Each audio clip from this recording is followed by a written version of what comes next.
ഇതാണ് കാർത്തിക് രാജ്. ചിലപ്പോൾ ഡോക്ടറാകും, ചില സമയത്ത് ബാങ്ക് മാനേജറായി അവതരിക്കും. കഴിഞ്ഞ ഒരു വർഷമായി തമിഴ്നാട് പോലീസ് തിരയുന്ന പ്രതി. മാട്രിമണി സൈറ്റുകളിലൂടെ വിവാഹ തട്ടിപ്പാണ് പ്രധാന പരിപാടി. ഒടുവിൽ നാമക്കല്ലിൽ നിന്ന് തൊടുപുഴ പോലീസ് ഇയാളെ പിടികൂടി.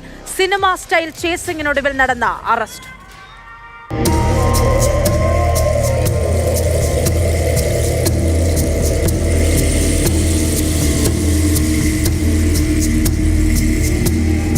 കഴിഞ്ഞ ഒരു വർഷമായി തമിഴ്നാട് കടമക്കുടി പോലീസ് തിരയുന്ന പ്രതിയാണ് കാർത്തിക് രാജ്. തമിഴ്നാട്ടിലെ വിവിധ പോലീസ് സ്റ്റേഷനുകളിലായി ഇയാൾക്കെതിരെ 6ഓളം കേസുകളുണ്ട്. ഒടുവിൽ വാഗമൺ സ്വദേശിയായ യുവതിയുടെ പരാതിയിൽ തൊടുപുഴ പോലീസ് കാർത്തിക്കിനെ പിടികൂടി. ഈ മാസം ആദ്യമാണ് വാഗമൺ സ്വദേശിയായ യുവതി തട്ടിപ്പിനിരയാകുന്നത്. രണ്ടാം വിവാഹത്തിനായി പേര് രജിസ്റ്റർ ചെയ്യുന്ന മാട്രിമോണിയലിലൂടെയാണ് കാർത്തിക് പെൺകുട്ടികളെ കണ്ടെത്തിയിരുന്നത്. മാട്രിമോണിയലിലൂടെ പരിചയപ്പെട്ട വാഗമൺ സ്വദേശിയായ യുവതിയെ നേരിട്ട് കാണാനായി തൊടുപുഴയിലെത്തി. യുവതിയുടെ കയ്യിലുണ്ടായിരുന്ന 2 പവന്റെ മാല കൈക്കലാക്കി.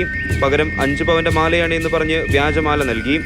വസ്ത്രങ്ങൾ വാങ്ങാൻ എന്ന പേരിൽ തുണിക്കടയിലെത്തിച്ച് കാർത്തിക് മാലയുമായി കടന്നു.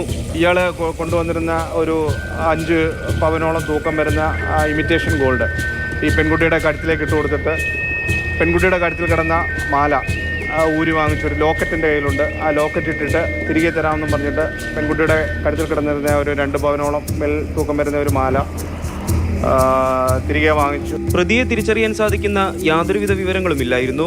മാട്രിമോണിയലും പ്രവർത്തന രീതിയും കേന്ദ്രീകരിച്ച് നടത്തിയ അന്വേഷണത്തിനൊടുവിൽ പ്രതിയെ തിരിച്ചറിഞ്ഞു. വണ്ടിയിൽ ചേസ് ചെയ്ത് ഏകദേശം ഒരു 10-50 കിലോമീറ്ററോളം ഇയാളെ ചേസ് ചെയ്ത് പോയിട്ടാണ് നമുക്ക് അദ്ദേഹത്തെ കിട്ടുന്നത്. അപ്പം അദ്ദേഹത്തിനെ പിടിക്കുന്ന സമയത്ത് അയാൾ അവിടെ നിന്ന് രക്ഷപ്പെട്ട് ഓടി.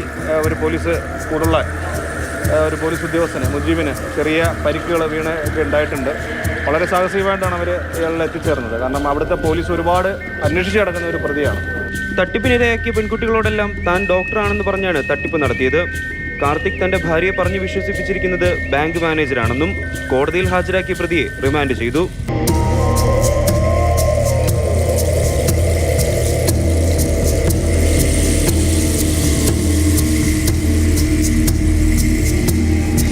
മാതൃഭൂമി ന്യൂസ്, ഇടുക്കി.